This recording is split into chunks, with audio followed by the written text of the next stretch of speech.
Penjelasannya. Udah kan? Astaga. Gitu openingnya ya. Ya, baiklah, kita mulai ya. Selamat pagi, salam sejahtera Bapak Ibu semuanya, teman-teman SMK Negeri 1 Kota Sako. Terima kasih sudah memberikan waktunya, kesempatannya untuk hari ini kita sama-sama belajar mengupdate apa yang sudah kita miliki, karena kita semuanya kan guru-guru yang sudah berpengalaman dah lebih dari beberapa tahun mengajar. Tentu saja sudah ada pengalaman-pengalamannya, namun tidak ada salahnya juga kita untuk menambah sedikit demi sedikit ilmu yang sudah ada. Dan saya juga mau di sini berbagi praktik baik dan sedikit teori-teorinya juga nanti ada dikasih pada Bapak Ibu semuanya. Tujuan kegiatan saya ini sebenarnya menunaikan salah satu syarat jadi fasil juga, harusnya sudah lama dikerjakan, dan juga membayar hutang. Sebenarnya kemarin saya pinginnya modalin saja, tapi lebih enak lah kalau luring seperti ini tatap muka, lebih nyaman rasanya, dan dengan teman-teman yang di satu sekolah ini rasanya lebih kekeluargaan daripada kalau garing kan dengan orang-orang yang gak dikenal, kadang-kadang gak enak. Lebih nyaman lah rasanya kalau yang kita sama-sama kenal ini. Dan satu lagi saya ingin juga mau menyampaikan terima kasih Bapak Kepala Sekolah juga sudah memberikan kesempatan untuk mengadakan diseminasi atau apa namanya, bagi-bagi ilmu pada teman-teman rekan sejawat. Materi kita hari ini ada budaya positif ya, di dalamnya itu ada disiplin, ada teori motivasi, hukuman dan restitusi, ada keyakinan kelas, 5 kebutuhan dasar manusia, restitusi, dan 5 posisi kontrol. Saya harapkan nanti semua ada dapat materinya ya. Nah ini juga saya share nanti di grup salin dia atau PowerPoint-nya. Kegiatan kita yang paling utama itu yang paling saya ingin bagikan pengalaman, karena sudah 3 saya praktekkan. Yang pertama menyusun keyakinan kelas, terus disiplin positif, dan restitusi. Kita mulai dari yang ini dulu ya, disiplin. Makna kata disiplin. Kalau ditanya pasti kita negatif pikirannya kan? Dia misalnya guru mendisiplinkan siswa dengan berdiri di depan kelas. Sebenarnya disiplin itu bukan kata yang negatif, ya, tapi kata yang positif. Karena awal kata disiplin itu dari muridnya Socrates dan Plato, gitu ya. Disiplin diri itu sebenarnya kata apanya lah ya? Kata mudahnya itu adalah motivasi dari diri, motivasi yang kuat, keinginan yang kuat. Nah, ya. Pak, silakan Pak. Halo Pak, posisi. Bapak kan paling pendidik. Jadi motivasi yang paling kuat dari seseorang untuk melakukan sesuatu. Jadi itu kecenderungan umumnya itu disiplin kita zaman sekarang itu tidak nyaman. Kayak saya bilang kan, butuh disiplin tuh. Nah, jadi rasanya kayak negatif. Padahal sebenarnya disiplin itu adalah hal yang positif. Nah ini banyak sekali sebenarnya materinya ya Bapak Ibu. Nanti satu-satu kita bahas ya. Karena ada 2, teori kontrol sama teori pilihan oleh Bapak Dr. William Blazer. Artinya selama ini sebenarnya kita salah. Kita itu berpikir bahwa kita mengontrol siswa, bahwa mereka menjadi baik. Itu sebenarnya ilusi. Artinya hanya main, hanya apa? Maya apa tuh Bu Nenek? Mainan apa? Khayalan kita. Mereka itu patuh cuman karena ada guru, bukan karena mereka memang patuh orang yang patuh. Sebenarnya seperti itu. Jadi yang diinginkan dalam pendidikan guru penggerak ini, materi ini, bahwa kita memunculkan anak-anak itu bahwa mereka itu patuh, memang orangnya, karakternya memang patuh.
ini yang saya bilang tadi, ilusi kontrol, bahwa ilusi sebenarnya guru mengontrol murid. Itu sebenarnya hayalan kita aja kita mengontrol. Sebenarnya nggak mengontrol. Yang paling baik adalah kita tanamkan ke anak-anak bahwa mereka itu anak yang baik, tidak boleh melawan guru. Ya. Terus kritik dan membuat orang merasa bersalah dapat menguatkan karakter. Sebenarnya tidak juga ya. Ada juga, ini tergantung orangnya juga sih sebenarnya. Ada orang yang dikritik tapi tidak merasa sedih. Ada orang yang dikritik malah menjadi membangunnya, memperbaiki karakternya. Ya, terus ada ilusi juga sebenarnya. Penguatan positif itu efektif dan bermanfaat. Maksudnya penguatan positif ini hadiah. Kan kita kadang-kadang buat ya, siapa yang paling cepat selesai nanti dapat nilai 8 gitu. Nah itu sebenarnya penguatan positif yang ilusi, yang sebenarnya hanya sementara, yang tidak nyata, yang tidak permanen di anak. Jadi kita mau menanamkan sesuatu yang permanen. Nih, ilusi juga bahwa orang dewasa memiliki hak untuk memaksa. Sebenarnya karena mereka itu masih kecil aja, mereka mau di sini diatur. Tapi kalau mereka nanti tidak besar, tidak bisa juga ya. Terus ini ya, stimulus, respon dan kontrol pilihan. Itulah saya tadi katakan, saya terangkan juga bahwa nah kita mencoba mengubah orang agar berpandangan sama dengan kita. Nah kalau itu yang stimulus respon, artinya kita memaksa anak ya, untuk sama dengan kita pandangannya. Terlambat itu tidak baik. Tapi kadang-kadang anak kan tidak sama dengan kita. Pandangannya tidak sama, tidak sama pemahamannya, datang terlambat itu tidak baik. Nah, jadi kita ajarkan lagi dia untuk teori kontrol atau memilih. Artinya dia yang mengontrol dirinya. Guru hanya mengarahkan, tapi yang mengontrol dia, yang membuat pilihan dia baik atau tidak, seharusnya dirinya sendiri. Itu Bu Emily, itu yang kita inginkan, dari dirinya sendiri yang tahu. Karena nanti kita ada ya nilai baik Allah kita nanti lewat untuk. Nah ini misalnya nih, kalau perubahan paradigma ini, kalau Bapak Ibu sendiri, coba sekarang ini Bapak Ibu tutup tangannya, kepalkan tangannya. Nah misalnya di dalam tangan Bapak itu bayangkan ada sesuatu barang yang berharga. Nah, kalau Bapak Ibu mengepalkan tangannya kuat, semakin kuat. Nah, terus saya memohon Bu Eli sama Bu Eli terdekat. Buka lah Bu Eli, buka. Kalau Bu Eli tak mau buka, bisa nggak saya buka itu? Nggak bisa kan? Nggak bisa. Harus dipaksa. Kalau dipaksa, jangankan kita. Kalau yang perempuan memaksa atau orang besar memaksa anak kecil, enak nggak ditengok? Enak kan? Dipaksa-paksa. Nah, tapi kalau mana lebih bagus kalau saya bilang coba dibuka, terus dia memang mau membukanya. Mana lebih bagus hasilnya? Tentu harus dia sendiri, kita sendiri yang megangnya harus membuka sendiri kan? Nah, tapi kalau kita paksa dengan hukuman, sebenarnya bisa terbuka, tapi melukai.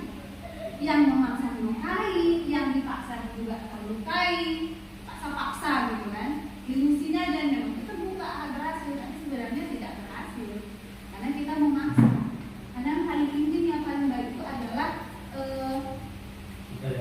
kita yang mengontrol diri sendiri. Ini sangat dalam sebenarnya materinya ya. Kita ngajarkan ini nanti kalau misalnya Bapak Ibu ada kesempatan disebutkan, kita mengontrol diri sendiri. Kalau kalian besok misalnya ya, kalian bisa mengontrol, kalian bisa bilang saya nggak mau merokok. Kalau dia sudah terlatih dari kecil atau dari sekolah biasa mengontrol dirinya sendiri, pilihan apa yang dia buat, maka di lingkungannya juga dia bisa membuat tegas, saya memilih tidak ikut-ikutan merokok. Tapi kalau memang biasa-biasa kayak gitu, biasa ikut arus, maka dia nggak bisa membuat tegas pilihannya tuh, saya nggak mau ikutan merokok sama kawan-kawan, saya nggak mau ikutan sama kawan-kawan. Anak mau ayo ke sana ke kantin, kan tak ada jam pelajaran. Dia bisa bilang kalau orang yang terbiasa dengan teori pilihan, dia bilang, enggak, saya enggak mau ikut itu, saya di kelas aja. artinya merdeka. Merdeka itu dia bisa memilih aku mau buat apa. Aku berkuasa atas diriku sendiri sesuai dengan apa? Sesuai dengan ini dia. Apa tadi saya lihat? Sesuai dengan nilai kebajikan universal. Kalau ini kan kenapa di pendidikan guru penggerak ini atau di pelatihan ini dibuat nilai kebajikan? Karena ini kan untuk semua, untuk se-Indonesia dengan beragam suku, budaya dan agama. Namun kalau saya balikkan kita ke sini, kita hampir semuanya ini homogen. Nilai kebajikan itu kita kaitkan aja dengan nilai agama yang dianut anak. Ya, misalnya nilai kebajikan itu misalnya beriman, semuanya kan sama, semua kan beriman kepada Tuhan yang Maha Esa. Jadi mereka harus melaksanakan nilai-nilai ini harus dilaksanakan, harus dipraktekkan, ya. Terus nilai mandiri misalnya, nilai mandiri nggak jangan nyontek nanti kalau pas ujian, ya. Itu juga rasanya semua agama, semua makanya bilang universal. Semua orang yang normal pasti tahu yang namanya mencontek tidak benar, ya. Terus kalau yang bernalar kritis di semua lingkungan pasti mengiyakan bahwa bernalar kritis itu baik adanya, bagus gitu ya. Tidak ada yang bisa menyalahkan bernalar kritis itu hal yang buruk kalau diajarkan ke anak juga. Jadi kita ajarkan nilai-nilai kebajikan universal ini untuk anak-anak menjadi berkuasa atas dirinya sendiri. Teori pilihan gitu ya. Terus lanjutnya, kenapa kita buat keyakinan kelas? Nah, kenapa nggak peraturan saja? Kenapa nggak kita buat aturan kelas? Kenapa kita buat keyakinan kelas? Kita bisa kira-kira pendapatnya apa? Kenapa harus membuat peraturan keyakinan kelas? Kenapa nggak aturan-aturan saja? Ya coba Pak Teguh. Ya, baik. Terima kasih waktunya. Saya akan menjawab mengapa kita harus membuat keyakinan kelas, kenapa tidak peraturan kelas. Ya, yang mana di sini kalau kita membuat peraturan kelas yang di sininya bersifat yaitu mengatur. Jadi anak-anak merasa terpaksa jika menerapkan sebuah aturan. Tapi kalau kita membuat keyakinan kelas, maka itu suatu kesepakatan dia sendiri dari dia sendiri yang lahir dari dia. Makanya dia ingin sesuatu yang telah disepakati ingin diterapkan seperti itu. Ya, betul, mantap, betul Pak Tre. Ya, karena juga itu penggerak ya. Kepada materinya juga betul. Karena pun setiap orang tidak suka dijajah. Tidak suka diatur-atur, tapi lebih suka mereka menjadi bos, ya. Tidak lebih suka dia mengatur dirinya sendiri. Jadi kalau kita buat keyakinan kelas, itu mulai dari peraturan-peraturan dari mereka itu, terus kita buat keyakinan itu bahwa ini adalah hal yang dari kalian juga, kan kalian yang membuat peraturannya. Kalau kalian yang membuat peraturannya, tentu kalian juga mau menjalankannya. Kan dari kalian yang membuat kalimat apa ya. Makanya waktu kita membuat keyakinan kelas, jangan kita sendiri aja, mulai dari mereka juga ya, ajak mereka berdiskusi. Saya sangat menghargai kemarinnya ada di beberapa kelas yang ada peraturan kelas ditempel, itu bagus sekali. Cuman saya lupa bilang kayak mana proses membuat keyakinan kelasnya itu udah bagus ya. Membuat keyakinan kelas atau peraturan kelas itu sudah ada di beberapa kelas. Saya senang kemarin udah mempraktekkan keyakinan kelas. Nah, membuat keyakinan kelas itu ajak anak-anak yang membuat itu, tapi kita giring sesuai dengan nilai kebajikan universal. Ya, menurut kalian kelas yang bagus itu kayak mana, Nak? Yang bersih, Bu. Nah, kalau bersih kayak mana? Berarti disapu. Terus yang nyapu siapa? Nah, berarti kami semua yang piket. Berarti pertama aturan kelasnya harus piket. Keyakinan kelasnya apa? Lingkungan bersih, tanggung jawab kita semua. Nah, itu namanya keyakinan kelas. Bukan hanya untuk menyapu, tapi jangan buang sampah sembarangan atau masuk dari lapangan ini masuk ke kelas itu apa namanya ini sepatunya kadang-kadang kan bawa rumput dari halaman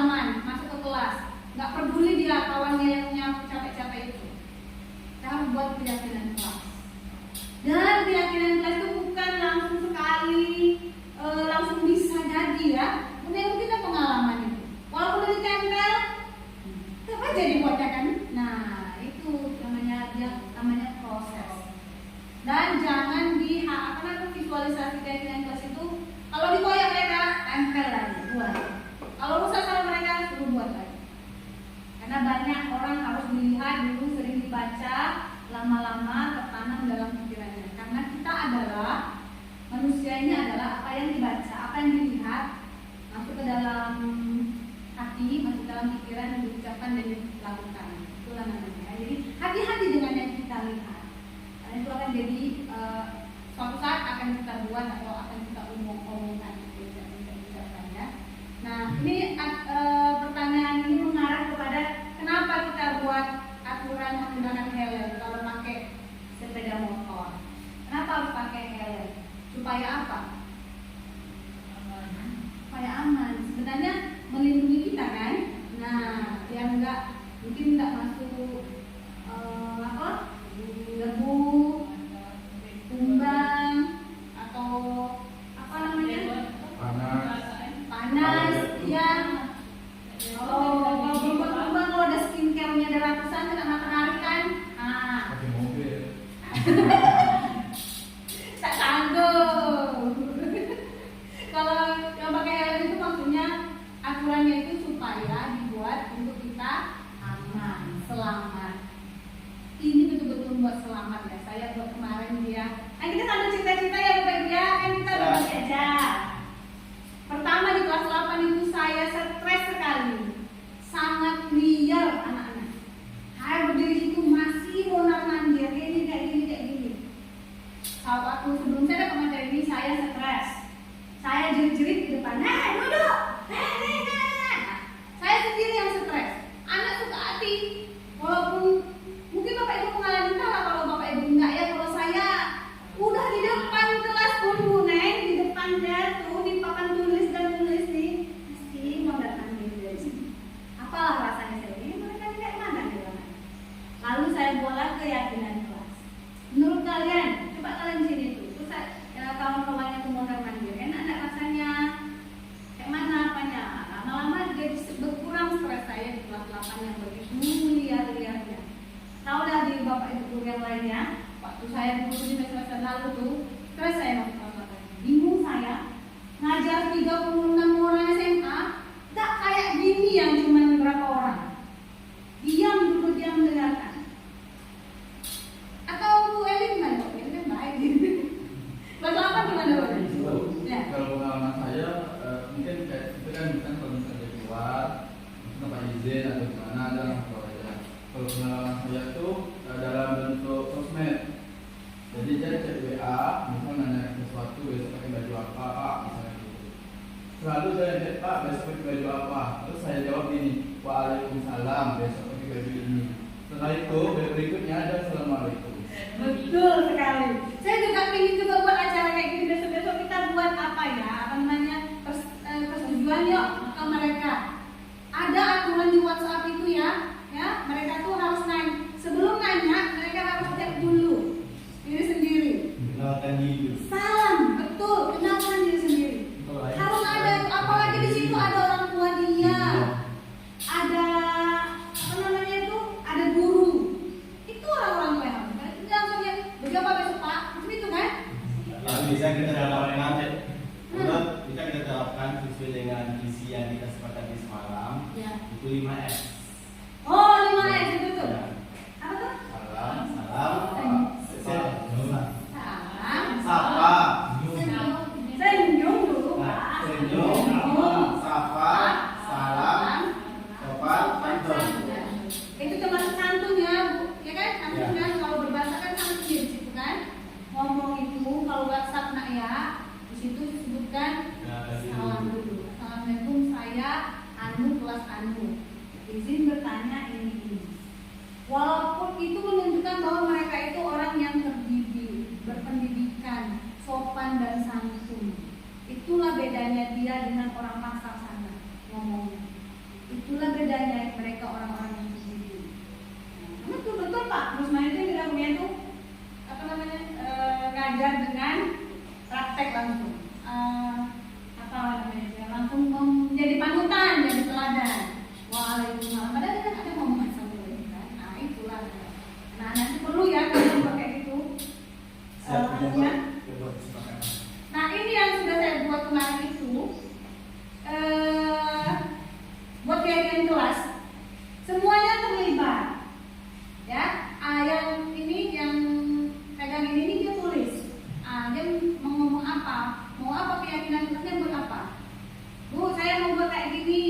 saya buat kayak gitu, tulis. Ya, mereka juga belajar untuk mengungkapkan secara sopan. Angkat tangan dulu, baru dipersilakan, baru boleh ngomong. Itu termasuk sopan santun. Pokoknya kita 5S itu besok kita buat posternya ya Pak ya. Ya. Nah, kalau dari Kamis literasi kita itu ya Bu, poster 5S biar ada berapa biji boleh lah, kita berapa kelompok kan, kita tempel nanti di mana-mana, ada di kelas, ada di sini, saya satu kelompok nih, 3 orang, 5 orang, ya buat tulisan 5S besar-besar, kayaknya nggak lama, ya. Tapi nanti kesepakatan kita sama-sama membuat. Ya, kita suruh siswa buat relasi, buat dari sekolah, kelompok. Kelompok aja. Kalau itu banyak kali, kalau pribadi kan terlalu banyak. Tapi kalau berkelompok, jadi hasilnya itu dipajang di mana-mana. Yang terbaik kita pilih pajang di kelas. Iya betul, bagus. Ide yang Kalau boleh juga kita penilaian. Semuanya kita pajang dan kita hasilkan. semuanya dipajang, karena maksudnya itu kan kita mau supaya banyak-banyak. Ya, semua kita pajang. Ya. Kita menghargai semua karya. Karyanya. Nanti kita masuk ke budaya positif ya. Siap. Nah dia. Nah ini tiga apa ya? Nah ini gak lama ya Bapak Ibu membuatnya. Karena saya buat itu tuh sudah Desember saya buat ini. Dapat sertifikat di PNN. Gak susah kan buat sertifikat PNN. Mungkin kan ke PNN juga saya kan. Maksudnya itu kan mungkin siapa tahu punya Bapak Ibu kan mau perlu sertifikat atau setidaknya di PNN itu bukan hanya sertifikat, ilmunya banyak sekali. Saya pun angsur. Nah, ini yang saya buat keyakinan kelas dan saya praktekkan dapat sertifikat. Nggak susah buatnya, nggak usah ngikutinnya, gratis lagi. Bayar itu paling internet kita sendiri aja, gitu ya. Nah, produknya ini kemarin, tapi ini kayaknya hasil ini sudah hilang di tengah apa. Untung pernah saya foto di kelas 8 yang lalu, ya. Yang pertama itu mereka harus berpikir sebelum berbicara, karena waktu itu trending kali sama anak-anak kita tuh ngomongin nama orang tua. Susah kali saya ngomong soal kayak gitu. Yang di apa ngomong yang nyebut nama orang tua, tapi yang dia terlalu sensi pula. Karena saya bilang ya memang nama orang tua kan memang istilahnya nama orang tua kan baru. Terus apa masalahnya? Sampai emosi saya bilang kayak gitu kan. Maksudnya itu mungkin yang barunya itu janganlah disebut dulu itu ngejek, ya kan? Tapi itulah mereka itu terlalu apa?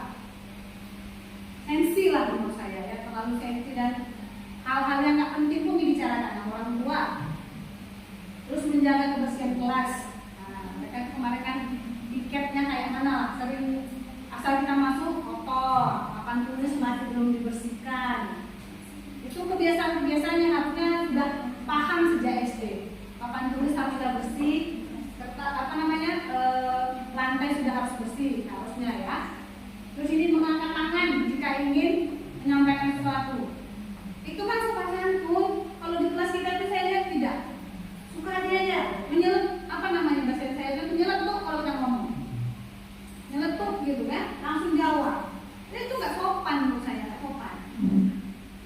Terus menghormati teman, nah itu kemarin banyak masalah yang mereka tuh sedikit aja sensitif lah kalau ya banyak masalah. Ini contoh yang sudah saya buat. Saya harap Bapak Ibu semuanya lebih bagus dari hari ini mengerjakannya karena biasanya yang pertama itu kan namanya juga baru pertama penuh kekurangan. Nanti makanya saya sampaikan, saya ingin Bapak Ibu membuat yang lebih baik lagi, revisinya lebih bagus, prakteknya pasti lebih bagus. Saya inginkan lebih bagus supaya sekolah kita ini ya maju lah gitu ya. Nah karena pengalaman saya itu ada ya, waktu menyusun keyakinan kelas itu kita kasih leluasa, punya lapang mereka itu. Terserah mereka ngomong apa ya, tampung aja semuanya. Boleh makan Bu, catat boleh makan. Boleh minum Bu, minum. Terus dan kita tampung semuanya, istilahnya udah secara psikologi kita mengiyakan dia dulu. Kalau orang mau mengajak sesuatu, ambil hatinya dulu, sentuh di hatinya dulu kan. Nah, kita iyakan dulu, nah, baru kita giring. Menurut kamu kalau makan sambil gini-gini, coba lihat dulu. Kalau tentara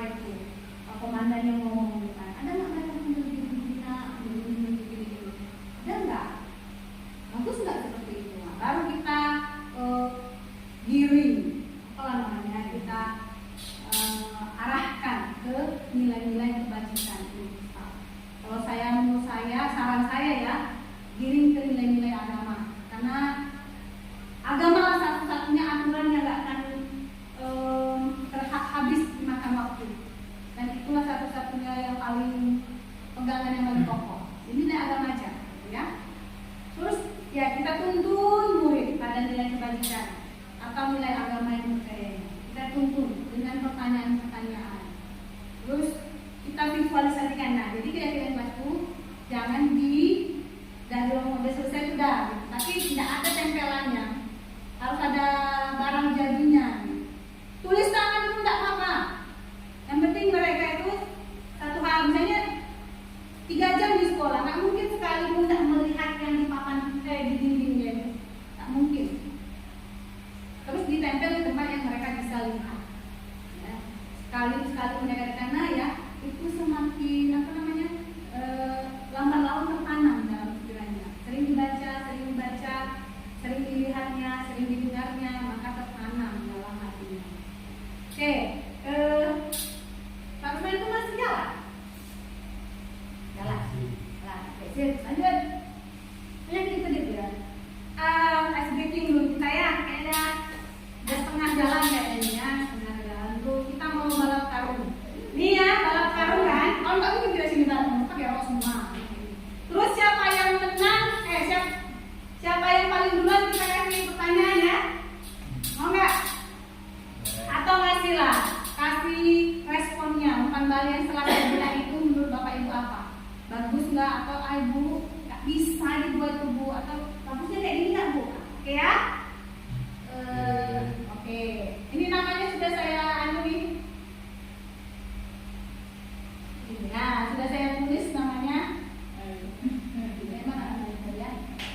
Nah ini kan? Enggak masalah Ibu. Nanti dia ini siapa yang paling depan, saya minta ngomong ya. Bicara berikan umpan balik. Waktunya kira-kira Ibu ini ada. Karena ini kayaknya nggak bisa kayaknya. Bisa. Mau dia? Udah. Nanti yang kedua ya Bu. Waktunya.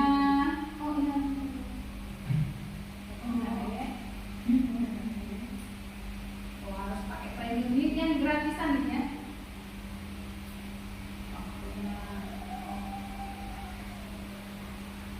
10 detik. Saya nggak ngapa-ngapain ya, Ibu yang pakai itu sendiri. Oh, namanya belum ada, ulang. Namanya belum ada nih.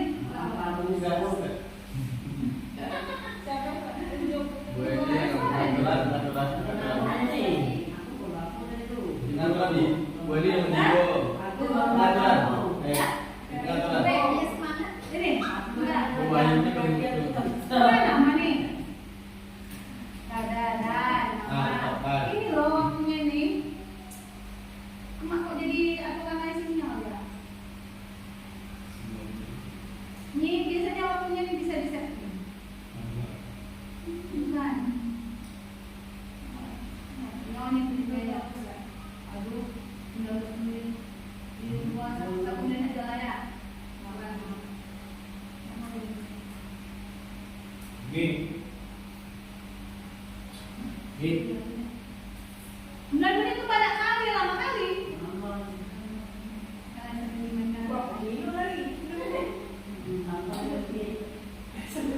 Tunggu ya, nanti bisa sebenarnya. Edit juga.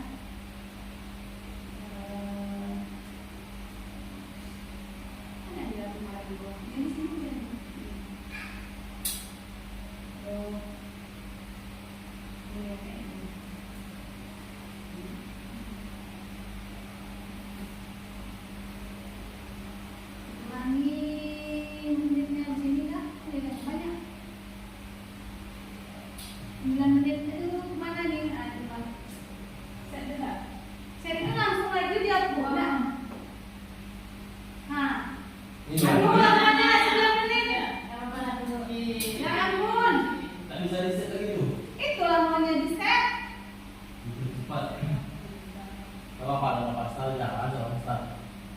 Sekarang itu menit.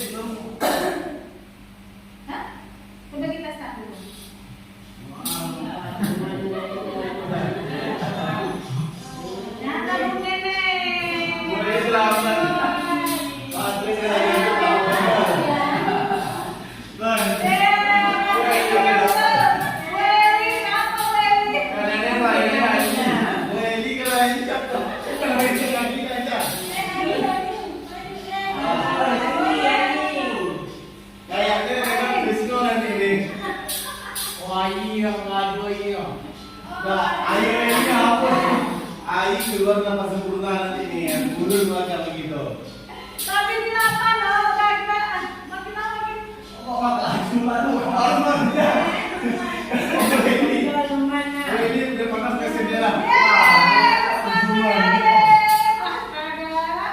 Ternyata keras juga ya.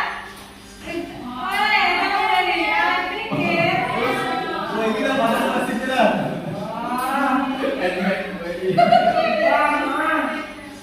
Kencang. Aku dari pelajar Habis ya. dah, Mina. Aku belajar ya. Boleh Pak, ada bebek juga, ada apa-apanya nih Pak? Oh,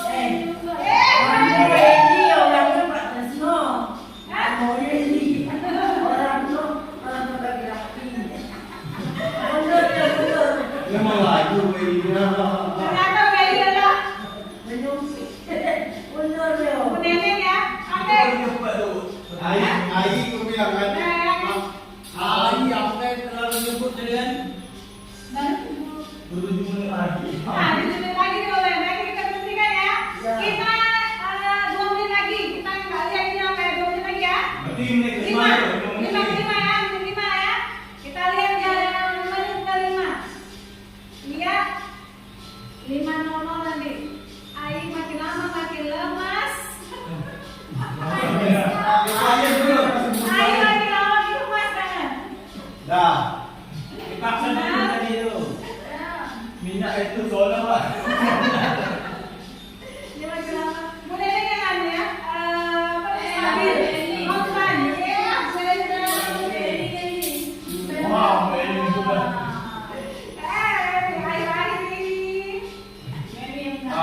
Ai maju lagi, ai lagi.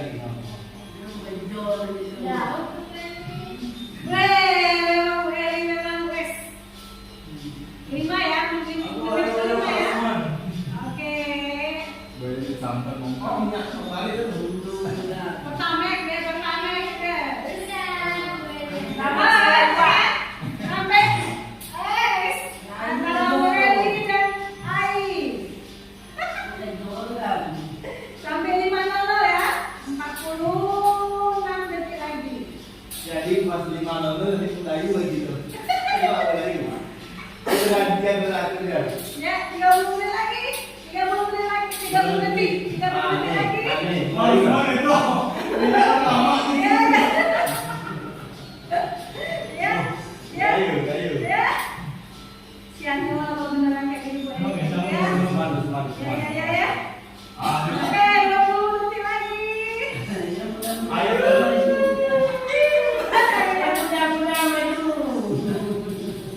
Ternyata Ruslan. Biasa. Iya. Tiga, dua,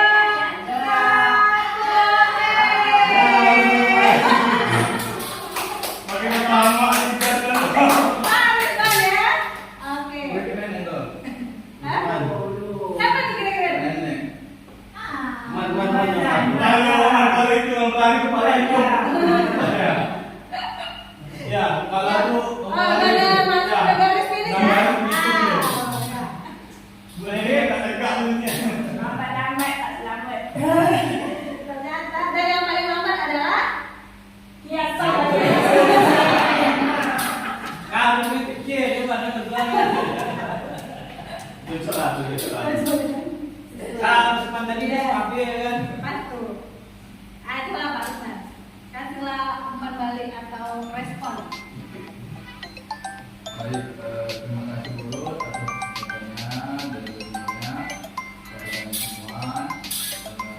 Mungkin respon baliknya kami, terutama saya sendiri, pribadi mendapat pengalaman baru, mendapat ilmu baru bagaimana sebenarnya memisahkan antara memaksa dan menanamkan rasa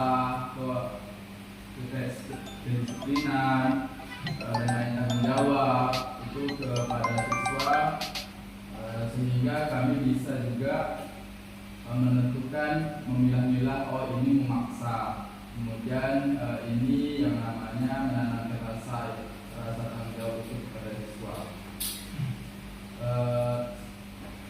Mungkin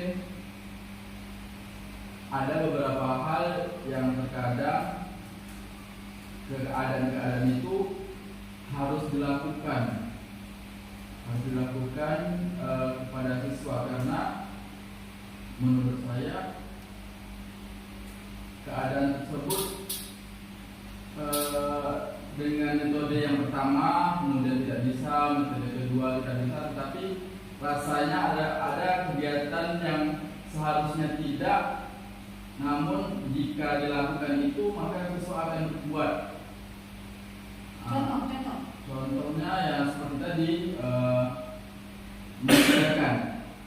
mengerjakan salah satu dari tanggung jawab, kemudian kedisiplinan, tapi dikasih reward. Jadi setidaknya mereka ada poinnya, sesuatu yang dikerjakan dengan sungguh, dengan cepat, dengan disiplin, bisa diselesaikan dengan cepat, dan kemudian mereka mendapatkan hasil yang bagus seperti itu. Kemudian kadang memang mereka tidak sadar dengan peraturan-peraturan yang mereka buat, kemudian peraturan-peraturan yang sudah tertera di kelas, kemudian mereka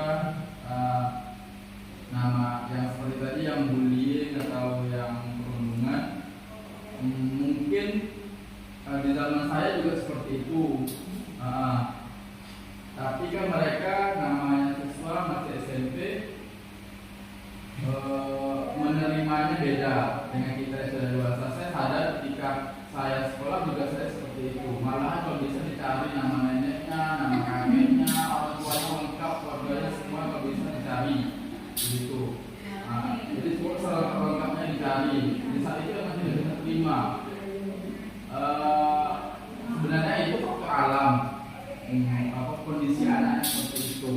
Mungkin kita bisa mengurangi atau untuk tidak menghilangkan mungkin kurang, tapi kalau bisa mengurangi. Betul. Ya, terima kasih. Ya, hai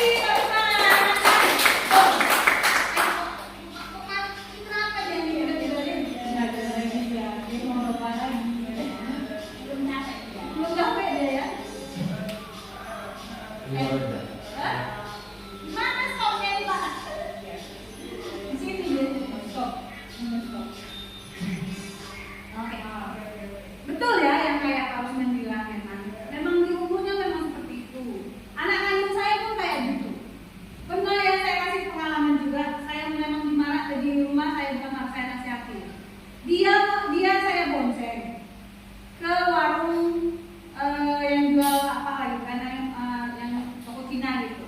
Nah, waktu saya apa itu, saya bonceng dia manggil, kan yang disebut nama orang tua.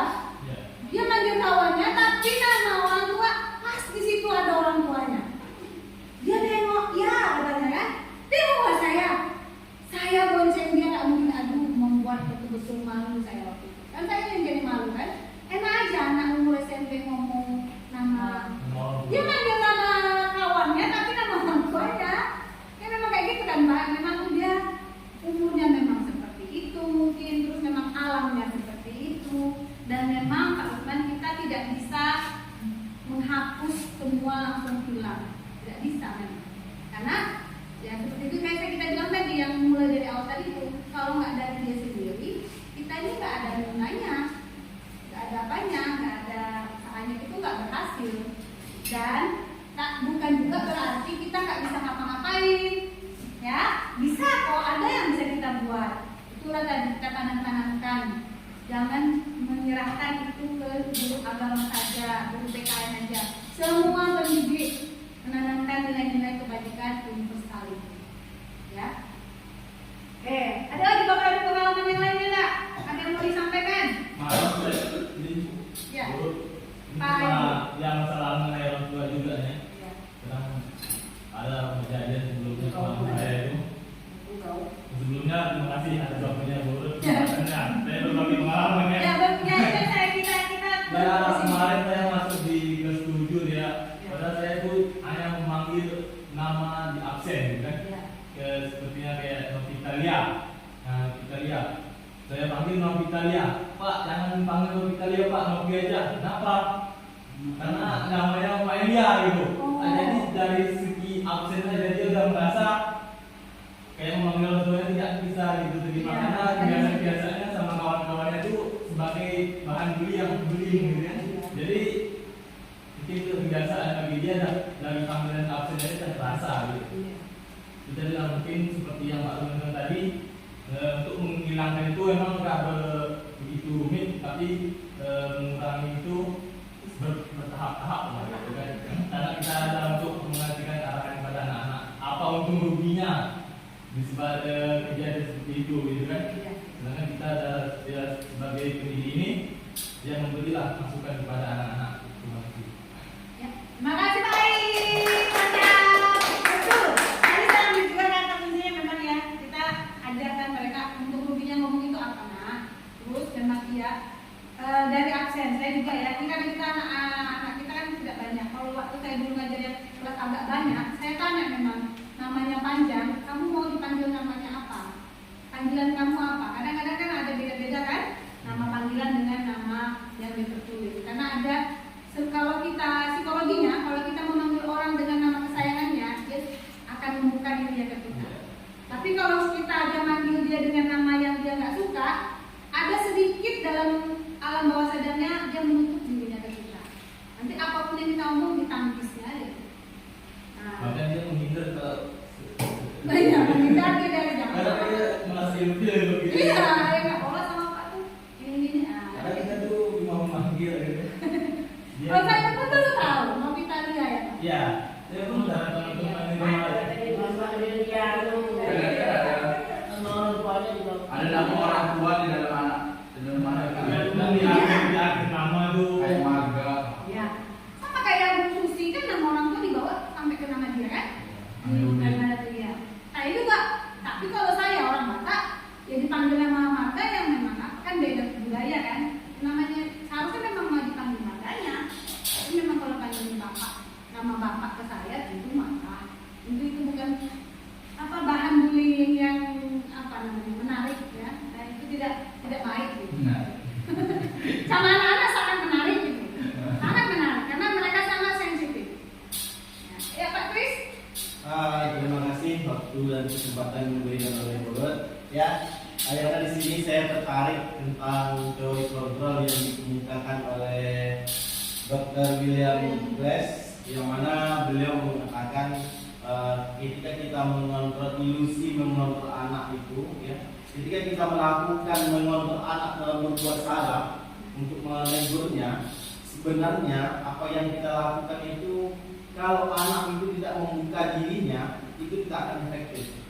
Ya, karena ini walaupun sekeras apapun kita melarang dia, menghukum dia, kalau dia tidak membuka diri terhadap apa yang kita lakukan tidak akan bisa. Sebab ketika anak telah membuka diri, maka kontrol itu baru bisa terjadi. Kalau tidak, bisa berkelahi. Saya sendiri pernah mengalami hal yang seperti itu ketika mengajar di sekolah dulu. Ya, saya melakukan sesuatu hal terhadap anak tersebut, mendisiplinkan. Rupanya apa yang saya lakukan tersebut tidak benar-benar terjadi. Malahan anak itu yang balik lagi. Ya, karena anak itu tidak membuka diri. Jadi pada dasarnya ketika kita mengontrol anak itu baik, itu bisa dikatakan anak itulah yang membuka dirinya untuk tolong. Ya. Mungkin seperti itu, Bu. Ya, mantap Pak Chris. Makasih. Ya, betul. Kalau misalnya kita menyuruh seseorang, ya sama kayak kita nanti mau nyuruh ke kelas ke anak-anak ya. Kalau kita menyuruh anak-anak mencatat, menyuruh ini, tapi kalau dia nggak suka ke kita, dia nggak buka hatinya, dikerjakannya tapi terpaksa. dongkol. Ya, dongkol. Sekarang karena kita sudah yang terdidik, kita lebih pintar, cara kita itu tugas kita itu mencari titik celah cara mereka itu menyentuh hati mereka itu kayak mana. Ya, anak itu kayak mana nih hatinya ya? Bagaimana biar dia membuka dirinya ke kita supaya kita bisa masuk menebarkan nilai-nilai agama. Karena saya yakin agama manapun pasti mengajarkan sopan santun, adab, semuanya yang kita buat itu, ya kan? Tapi kalau memang mereka memang tidak buka dirinya, apapun yang kita bilang itulah ilusi. Dia diam. Tapi ya kita nggak tahu dalam hatinya apa. Bisa jadi saya pun kayak gitu, saya jujur ya. Kadang-kadang kalau misalnya orang berbahasa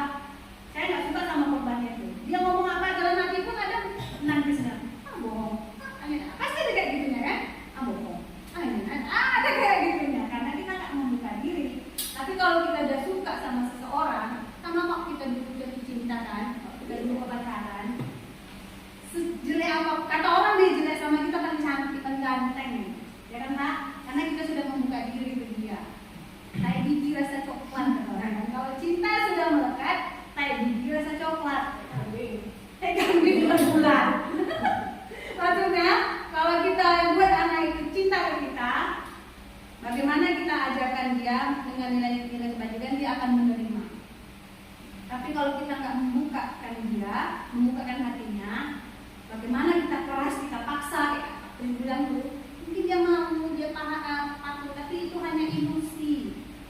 Sebentar itu. Nah, nanti kalau kita nggak ada, dibuatnya lagi. Nah, itulah nampaknya bahwa ternyata itu sebenarnya ilusi. Ya, oke. Lanjut. Makasih Bapak Ibu semuanya. Kayak yang belum ngomong tuh ya, saya tandai ya. Iya.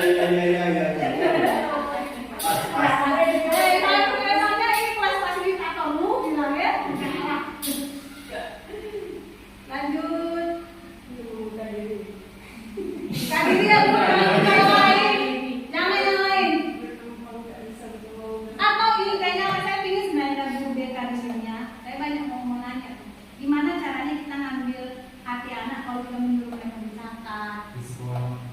Secara psikologisnya itu gimana caranya? Kalau kita minta anak itu patuh ke kita, atau suka ke kita.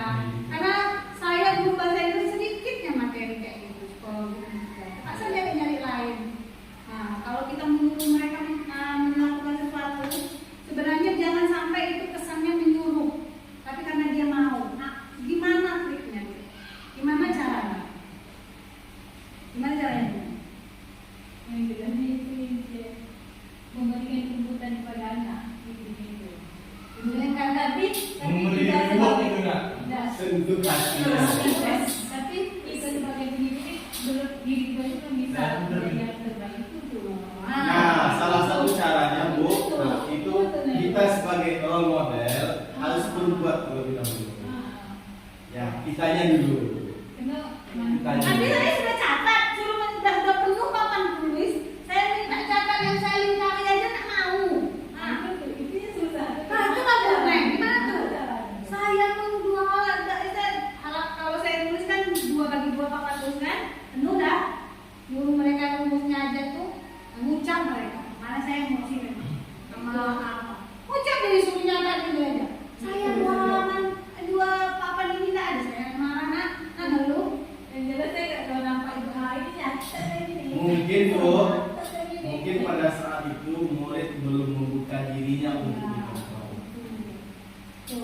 Atau mungkin saat itu ada tugas yang serupa. Jadi anak bosan. Bosan dalam mencatat. Terus dibilang gitu kan, pasien itu pasti mencatat. Padahal itu pelajaran yang beda. Iya. Jadi merasa nyata terus. Bervariasi.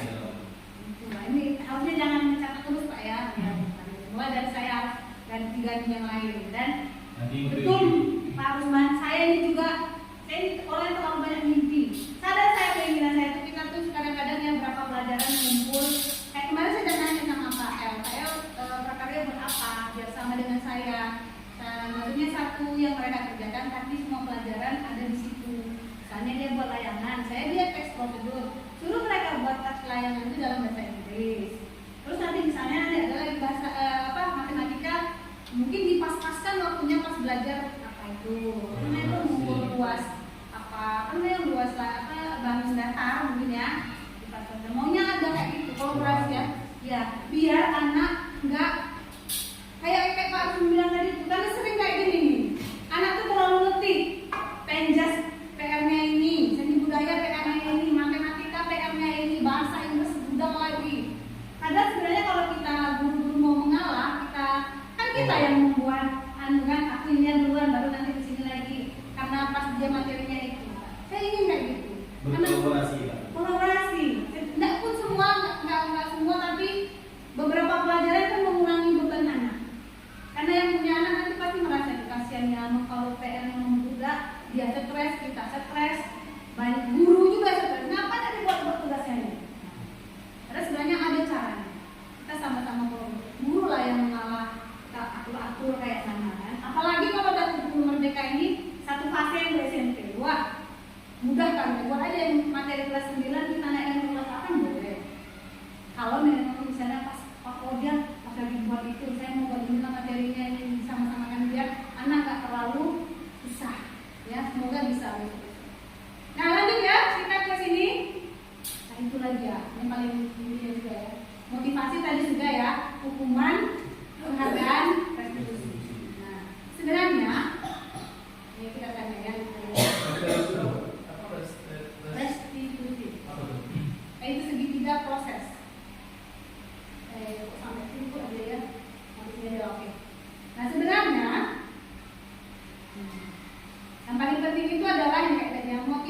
yang paling penting internal, motivasi internal. Kalau yang eksternal itu, coba kita lihat ini.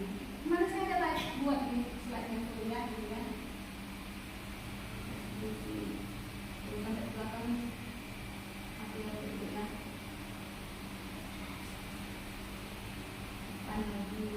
Oh, enggak.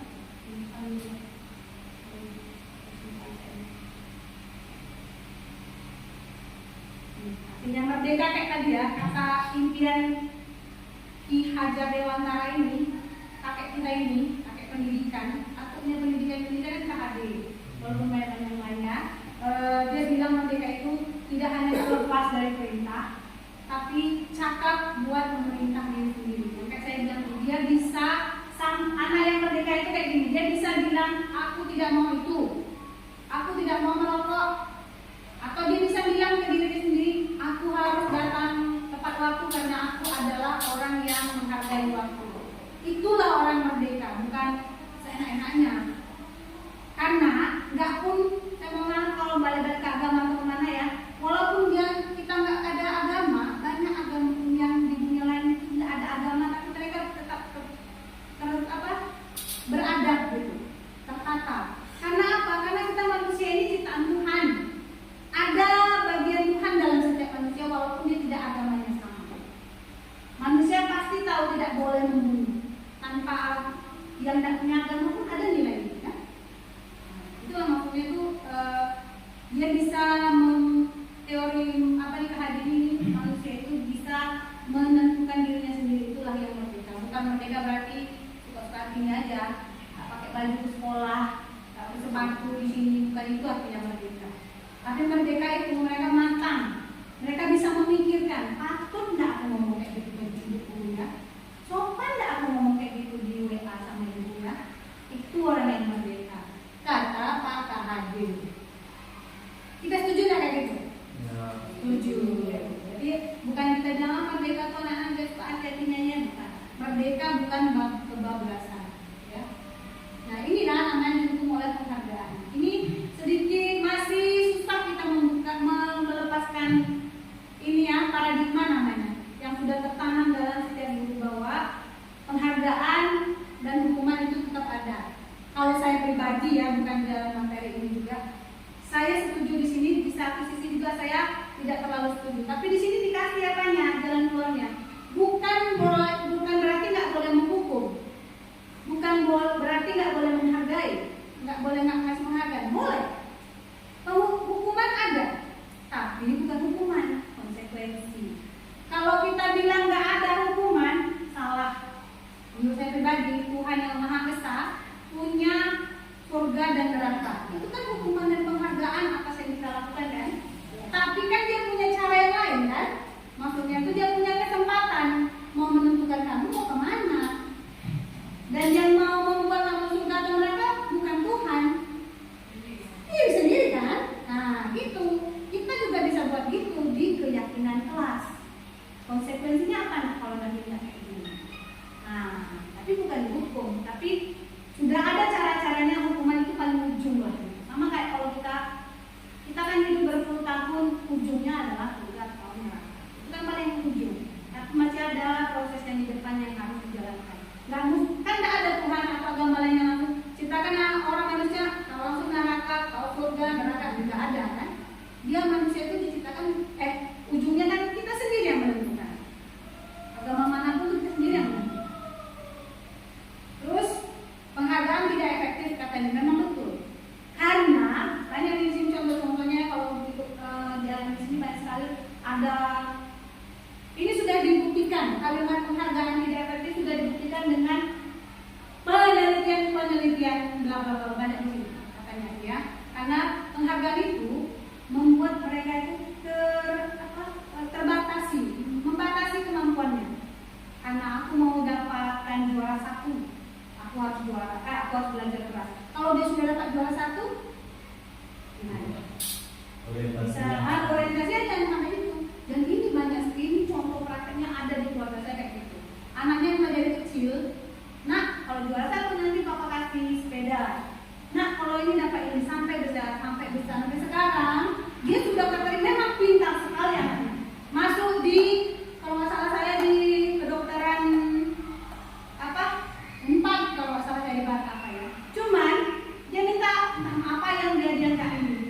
mengiyakan orang tuanya nggak bisa.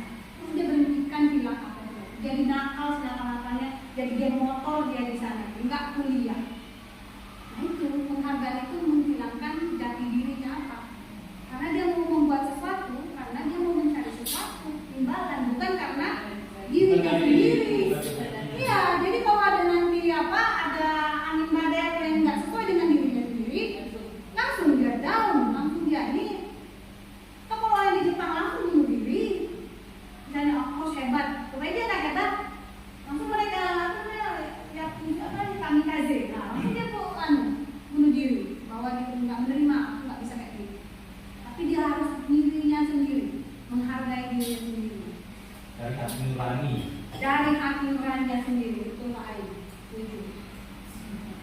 Kayak itu mulai penghargaannya maksudnya kayak gitu ya. Kadang-kadang ini dulu mulai penghargaan intinya kayak gini. Kalau misalnya kita bilang juara 1 kelas ini gitu, yang bersorak juara kebersihan kelas 8, juara 1, tepuk tangan juara kelas 8 kan. Nah, yang kelas 7 dan kelas 9 yang merasa ada berjibaku udah mati-matian, mereka pasti dendam. Iyalah, maunya gitu, maunya ini, enggak, panjang ya kan? Nah, kalau mereka dalam hatinya enggak terbuka, enggak apa namanya, kalau bahasa Inggris kalau sportif, nah enggak sportif kan? Enggak menerima. Ayo kalau ini katanya kalau bisa itu dihargai, semuanya itu dihargai. Tidak ada yang kalau misalnya kita juara itu yang bawahnya di apa enggak. Kayak kemarin saya bilang itu kan Pak Rusman, semuanya juara kalau bisa gantikan kategori pokoknya semuanya. Maksudnya bukan mau juaranya, menghargainya, menghargai keusahaannya itu. Ya, kalau ada lomba-lomba. Terus nih, yang boleh dikasih hadiah itu, apresiasinya itu secara khusus dan pada prosesnya, bukan pada hasilnya. Yo ini pas kayak Pak Rusman kemarin buat lomba kan, lomba kebersihan kelas bukan 1 saat, 1 jam dinilai diri, enggak. Selama proses belajar itu sudah tepat, karena kita menghargai prosesnya bukan karena hasilnya. Makanya kurikulum merdeka itu tidak tidak ke nilai rapor itu tidak terlalu juara 1, juara 2, ranking itu nggak ditonjolkan lagi, karena mereka itu iya juara 1 itu ya dia pintar dalam bidang ini, tapi mungkin dia nggak pintar main sepak bola, mungkin dia nggak pintar membuat puisi, mungkin dia nggak bisa menari. Jadi kalau kadang-kadang mau beli juara 1 tepoin gitu kan, terus bangga. Tapi ya yang lainnya itu takutnya, yang lain itu merasa terhukum oleh penghargaan si dia. Kok aku bukan, ya aku memang juara sih, tapi kan nggak di sini. Di dalam hatinya seperti itu kan. Nah kita menghargai prosesnya. Jadi setiap kali memberikan penghargaan yang simpelnya kayak gini saya buat ya. Nah ini kertasnya si Dewi. Kan kita semua tahu aku kelas 7 Dewi nggak bisa menulis, nggak bisa apa sama sekali. Jadi kalau dia ini salah yang dia buatnya itu, nggak ada yang lain saya suruh lain ditulisnya, tapi nggak ada tanda silang di situ kan? Nggak ada saya silang, karena saya tahu di proses itu di levelnya Dewi dia masih perlu hanya dikasih motivasi, tetap semangat belajar ya Dewi, tulis, terus kita kasih sarannya, jawab pertanyaannya. Nah, terus bawahnya lagi hari besoknya saya buat bagus, catatannya bagus. Padahal saya aja nggak tahu apa yang dibuatnya. Saya bilang aja bagus, karena saya menghargai proses dia. Tapi ini nggak semua sama ya. Kalau itu jangan bilang yang pintar pun diginikan, enggak juga, nggak bisa. Yang misalnya habis diginikan, enggak. Habis memang saya lingkar-lingkar yang salah. Atau misalnya dia yang bisa beda. Tapi kalau saya cari yang paling menurut saya di kelas bahasa Inggris, Dewi yang paling lambat untuk memahami materi. Jadi nggak langsung salah-salahkan. Intinya menaikkan semangat dia aja dulu, hargai prosesnya, jangan langsung menyalahkan.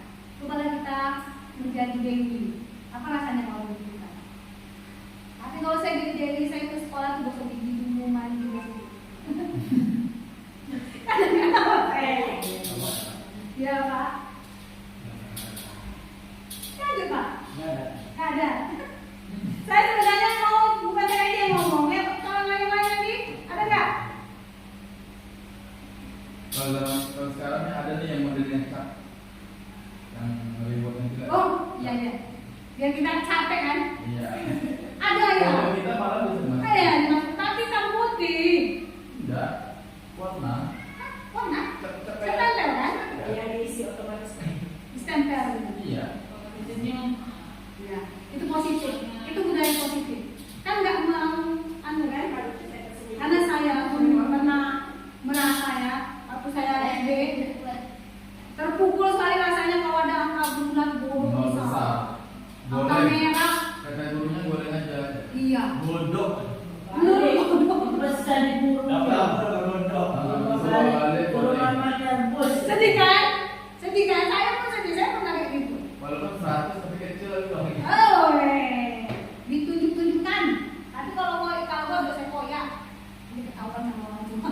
Oh. Karena takut kena marah kan. Tapi marah saya malu, apalagi kalau di depan kelas dimarah-marah karena dapat bodoh. Ayo malu.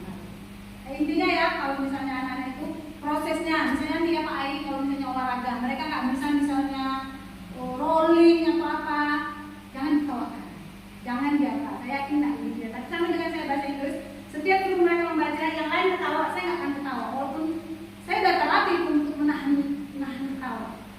Sebab yang lucu gitu, kalau bahasa Inggris itu lucu, lain yang dibaca, lain ditulis, terus dia kuat pula lagi.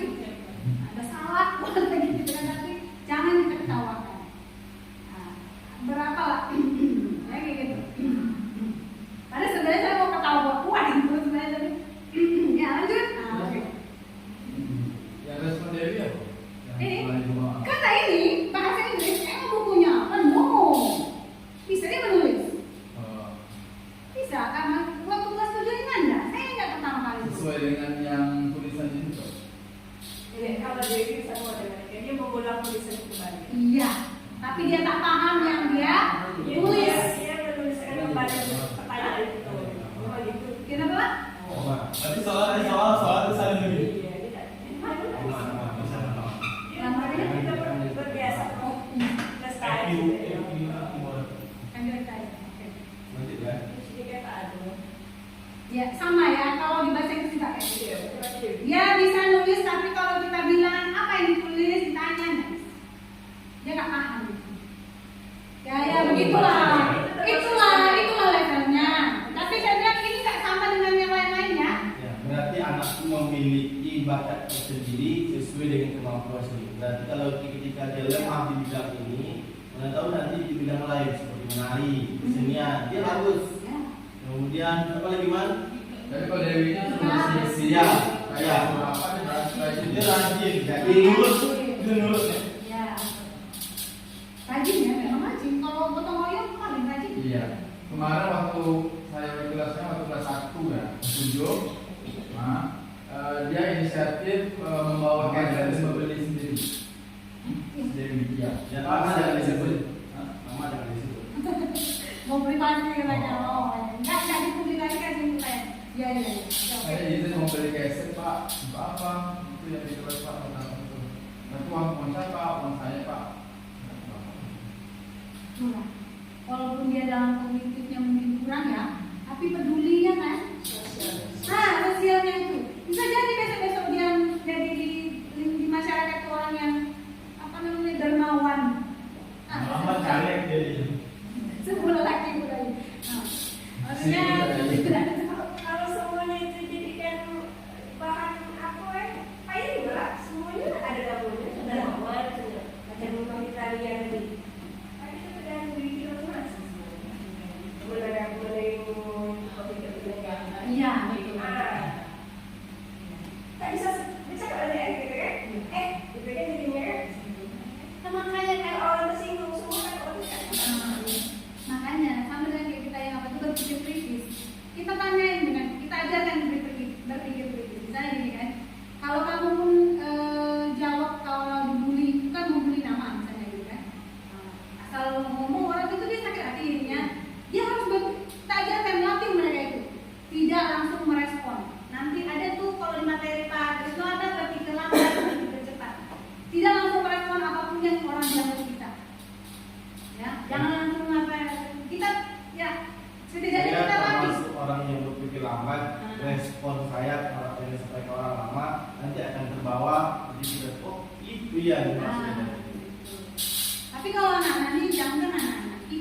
orang dewasa itu tergantung dengan psikolog, betul bukan? Keadaan psikologi kita waktu itu kayak mana? Beda ya kalau lagi saya aja kalau tanggal 20, jangan ngomong yang membuat termasuk orang lain lebih cepat ya. Kalau tanggal usia 20 ke atas termasuk lebih cepat. Ya langsung respon. Iya. Kalau tanggal 21 sampai tanggal Tapi ngantor. lama responnya gitu kan, biar aja lah. Mau dipikirin. Tapi kalau tanggal 20 ke atas enggak lagi. Memang sensitif. Telepon Ya, naik. ya. Telepon pedas naik. Sensitif, senggol sedikit langsung aktif. Iya. Gitu. Layar iPhone ya. Ya, kalau tanggal 20 jangan coba-coba. Jangan Ya. ke sini. Yang nggak salah pun jadi salah. Ya. Nah, kan? Sama kayak anak-anak itu kita nggak Saya tahu. juga nggak ada di sini. Mungkin di rumah dari marah-marah. Iya. Jadi nggak mood di sekolah. Betul. Atau dia lagi nggak ada dengan orang tuanya. Misalnya ya ada anak kelas 9 ya, siapa dulu? Dulu kan kelas 7 8 bagus sekali. Saya nggak tahu apa masalahnya kelas 9 jadi kayak gitu. Banyak kalau kemarin kita ngobrol-ngobrol rupanya karena orang tuanya, terus dia sekarang sama kakaknya. Karena saya perhatikan kasihan ya, kalau saya tanya, kadang makan nggak ada, makan siang nggak ada. Kalau menulis Menurut dia, ya? lebih hebat kasih standar daripada dia menulis. CI. Iya, gitu. Nah, itulah masalahnya. Kenapa? Wali kelasnya mudahin. Mamanya ya. Terus turut tadi itu kan kalau misalkan ngikut apa selera anak, misalnya anak seperti ini, berarti kita nggak tahu seperti ini. Iya. Dan juga tidak bisa mungkin pandangan tentang kepala, gitu kan, sekolah maksudnya. Pandangan itu menilai guru ini kok bisa dengan anakku mengatakan seperti ini, tidak bisa setiap guru ini tidak bisa disamakan. Mungkin dengan guru ini, dengan ketegasan guru ini bisa mengatasi anaknya. Tapi dengan guru ini, dengan punya misalnya istilahnya kayak suara yang kecil, dan seperti itu dia juga punya cara sendiri untuk mengatasinya. Iya, nggak bisa disamakan. Makanya Anak tidak bisa disamakan, guru juga tidak disamakan. Tapi ini harusnya harus ngomongnya harus ada yang cocok mendengarnya. Kalau saya ya oke lah, nanti saya sampaikan. Ya oke betul. Bisa jangankan di kelas kita sama anak kita pun kalau punya anaknya lebih dari satu memang beda. Ya atau kita pun apakah semua orang. Makanya kadang-kadang kalau kita bercanda, nggak semua orang bercanda itu semua lompat hatinya. Ada yang ketawa-ketawa ada dalam hati kita nggak tahu kan. Hati kepala sama hitam. Hati kita nggak tahu kita. hati merah. Hati ada merah, ada yang pink, tergantung tanggal, situasi, kondisi seperti tadi. Kalau saya memang sesuai tanggal. Tahu kan Welly? Kalau sudah ada WA berbahagia, Biko berbahagialah. Aku bahagia tuh. Apapun candaanku, apapun yang semua WA saya emotkan ketawa apa. Tapi kalau tanggal itu, Telepon pun tidak. gila, begitu kan? Lanjut. Kayak gini kan? Si Dewi ini, semuanya ini ada berapa soal kalau nggak salah 10 ya? Tengoklah, 1, 2, 3, 4, langsung 9. Kan? Nah, Terus gimana tuh kalau misalnya kan kita udah tahu nih kalau Mas Dewi mengerjakan tugasnya bentuknya sama, satu kelas maksudnya bentuknya sama tuh biar adil, biar kawan-kawannya adil nih. saya ingin kali bang Adil. Terus? Ya. Biar adil, misalnya ke saya kan, Ya. biar adil gitu. Terus pasti kan kayak misalnya dikasih waktu entah apa gitu, pasti saya udah tahu nih pasti anaknya pasti dia lambat atau anaknya pasti tidak selesai. Karena kan saya akan memberikan reward misalnya apa. Dan terakhir misalnya saya akan beri hukuman walaupun misalnya hukuman itu tidak berat saya beri. Terus gimana tuh apa yang caranya? Ya. Ada yang mau ngasih jawaban? Dan mereka itu merasa dalam satu kelas itu pasti adil gitu mah. Dan mereka pasti udah nebak yang terakhir itu pasti ini. Coba kasih. Ya, terima kasih pertanyaannya Pak Yusman. Ya, adil ini bukan istilahnya sama kita bagi anak dua di rumah gitu kan. Nah, 1 + 2 + 3 + 4. Adil dalam artian itu kita tidak menyamakan, ya, tapi kita mengatur porsi sesuai dengan kemampuannya. Itu yang adil. Umpamanya anak SD jajannya 5.000, anak SMP jajannya 5.000. Karena kita adil, kan gitu kan? Anak SMA jajan 5.000. Berarti kita adil untuk anak kita. Bukan seperti itu yang adil. Kita kaitkan yang adil dalam artian itu anak SD sesuai dengan porsinya. Begitu juga dengan belajar di dalam kelas. Ketika si A ini tidak mampu dalam bidang ini, kita kasih dia seperti ini, maka dia juga tidak akan mampu. Ya, ingat kemarin apa yang disampaikan oleh Kak kemarin, bahwasanya anak ini memiliki bakat masing-masing. Kita tidak bisa menyamakan kemampuan kucing dalam memanjat, kemampuan bebek dalam berenang dengan kucing. Tidak bisa kita samakan. Nah, makanya dalam adil seperti ini kita memberikan pemahaman khusus sesuai dengan kemampuannya. Kalau dia itu hanya baru bisa membaca, taraf membaca, disitulah kita nilai ketika dia membaca. Dan ketika anak itu sudah bisa menganalisa, nah di analisa itulah kita menilainya. Makanya penilaian itu tergantung kondisi dan murid itu sendiri. Seperti itu, Pak. Terus kalau misalnya anggap kan saya tuh inginnya kayak nilai buka ke anak kan? Iya. Nah, misalnya siapa yang ini nilainya segini, siapa nilainya begini, gitu kan? Saya Iya. buka ke anaknya gitu. Terus anak pasti bisa menilai Pak, saya kan sudah sampai segini, saya sudah sampai segini, sedangkan dia tidak seperti ini gitu. Nah, kita jelaskan. Bapak menilainya dari segi ini, dari segi tulisannya. Kalau kamu, Bapak nilai dari segi pemahamannya. Itu yang namanya menyesuaikan dengan kemampuan anak tersebut. Karena setiap anak tidak memiliki kemampuan yang sama. Ada si A pintar dalam matematika dan si B pintar dalam agama. Si A bisa membaca Al-Quran, si B tidak bisa membaca Al-Quran. Tapi di matematika 100 nilainya ketika kita memberi nilai. Nah, seperti itu Pak Usman. Jadi kita berikan kepada anak itu sebuah pemahaman, kita menilainya itu sesuai dengan kemampuan anak tersebut. Oke, mungkin saja. Iya, mantap, stop, Kayak gini aja kan, misalnya analoginya aja ya. Itu kan dari anak. Tuhan aja nggak menciptakan semuanya ganteng. Ya. Tuhan nggak ciptakan semua kaya. Apakah Tuhan nggak adil? Tuhan adil. Tapi dengan bagian. Tapi tugas kita, makanya saya ingin kali buat sering kayak gini. Yuk kita samakan, jangan beda-beda. Kita kasih pemahaman ke anak semua sama. Dia kenapa? Ini kenapa bisa sampai 70 cuma 2 yang benar? Ini kalau dia nilaikan dengan sama yang lain nggak akan dapat 70. Apa yang kenapa dia dikasihkan 70? Karena dia levelnya dia ini udah lebih hebat.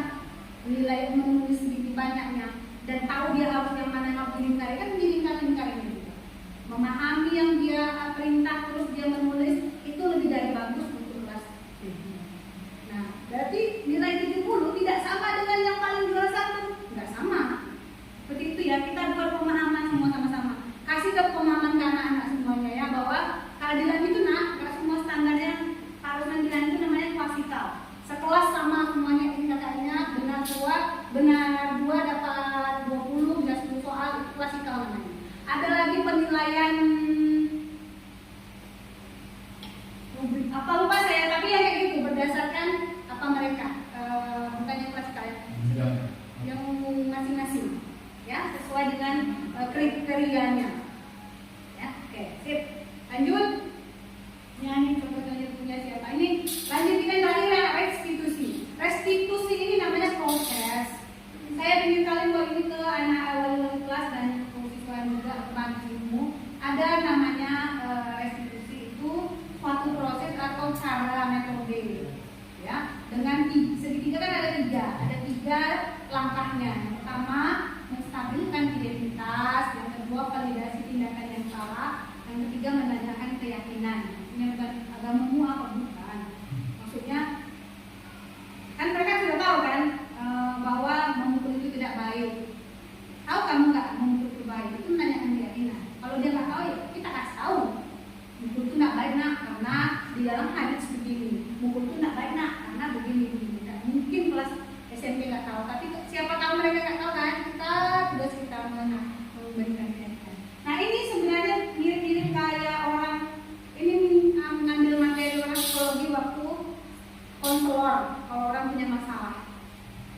inilah yang dilakukan mereka itu. Ya, secara psikologi itu ini dia kegiatannya. Oh, ini beda ya, hukuman dan konsekuensi beda. Berarti kalau mencari dia kesalahan dia sendiri. Iya. Ya, Tuntun dia. Dia mengungkap kalau saya memukul orang sakit. Berarti kalau dibawa ke dirinya pasti akan sakit. Berarti dia menemukan masalah yang dia lakukan sendiri. Kalau dia tak buat tugas, masalahnya apa? Yang pertama dengan gurunya dia tertinggal dalam materi itu, kemudian pemahamannya kurang terhadap materi, sehingga dia salah sendiri gitu. Dia yang menghukum diri sendiri, bukan kita. Betul. Ya. Jangan sampai kehukum, itu baru langkah kedua. Langkah ketiganya, dia tahu itu salah dan dia harus fokus pada solusi. Nomor 8 ya, solusinya bukan disalah-salahkan. Kesalahanmu ini, tapi kita tahu dulu kesalahannya apa. Tapi sebelum bilang kesalahannya apa, nomor 1 kita harus nomor 1 itu ini stabilkan identitas dulu. Kalau lagi nangis kita diam dengan tunggu lagi sampai selesai nangis. Ya. Artinya biar dia mau ini secara psikologisnya supaya anak mau cerita, jangan langsung, kenapa kamu pukul? Kenapa kamu nangis? Nggak bisa. Nah, nanti yang keluar adalah bohong-bohong atau tidak sepenuhnya restitusi ini sempurna. Jadi pertama itu harus ada identitas.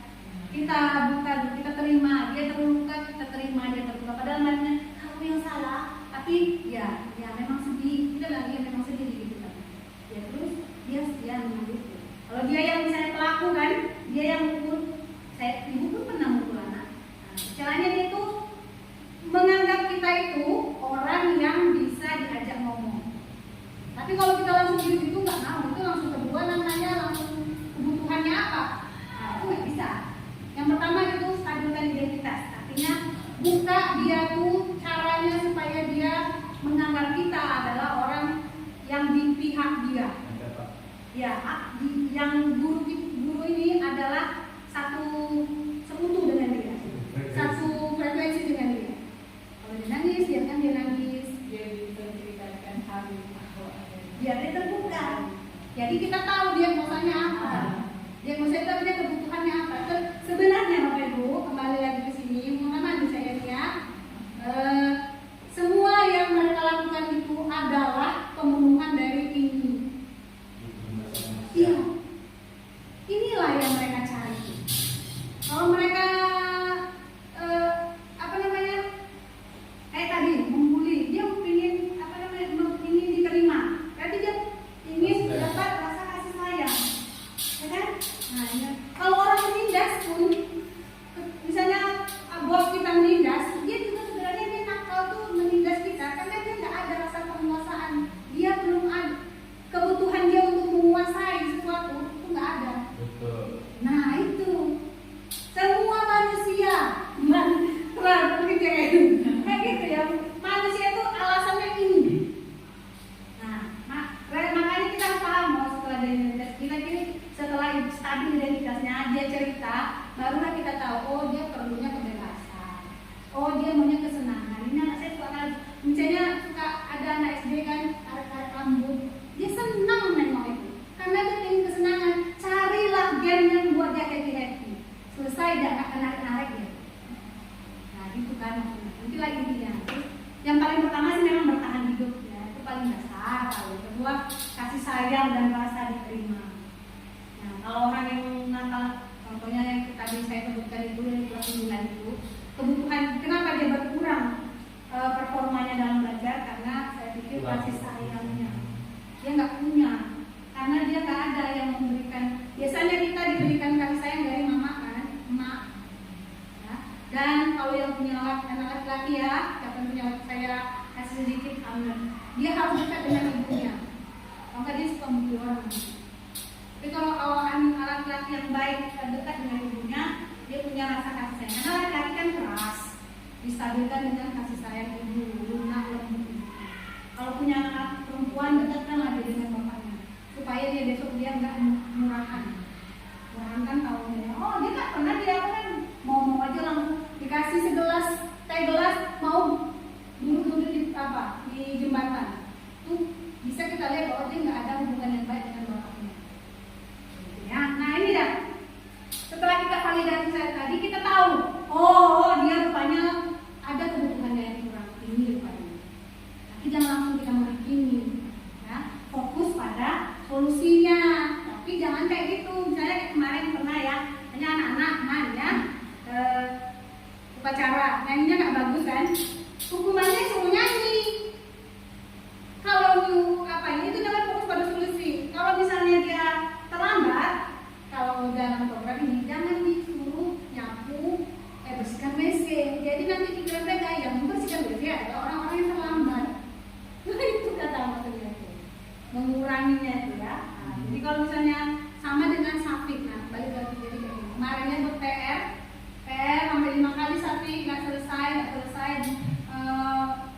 Besoknya kak saya suruh dia berdiri gini, buat PR-nya lagi besok. Itu PR pekerjaan rumah buat lagi, buat tambah 2, jadi 3 soal sampai ke 15. Ini nggak yakin lagi saya restitusi lagi ya.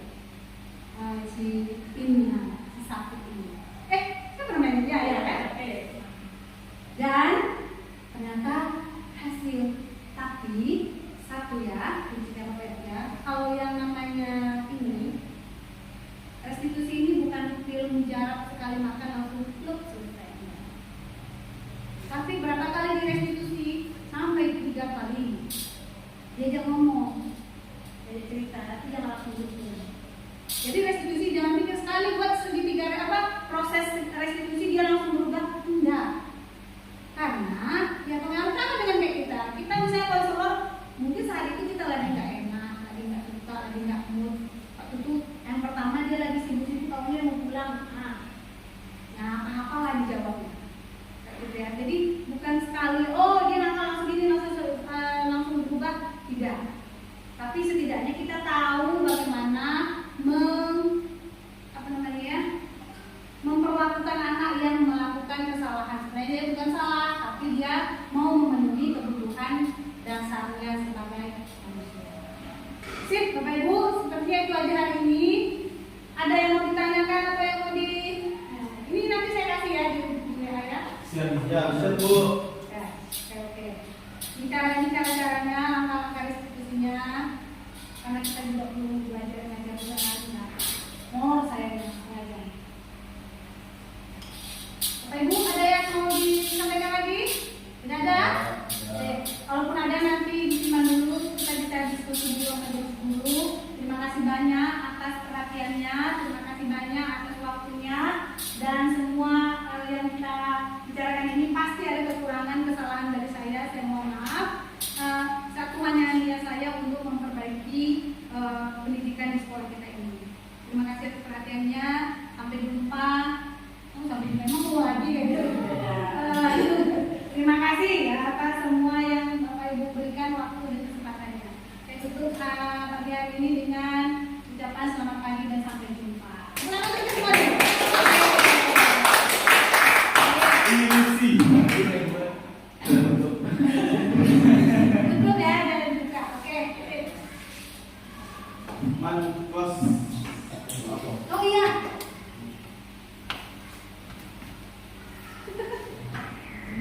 Gitu aja apanya ya. Ini udah pas nanti.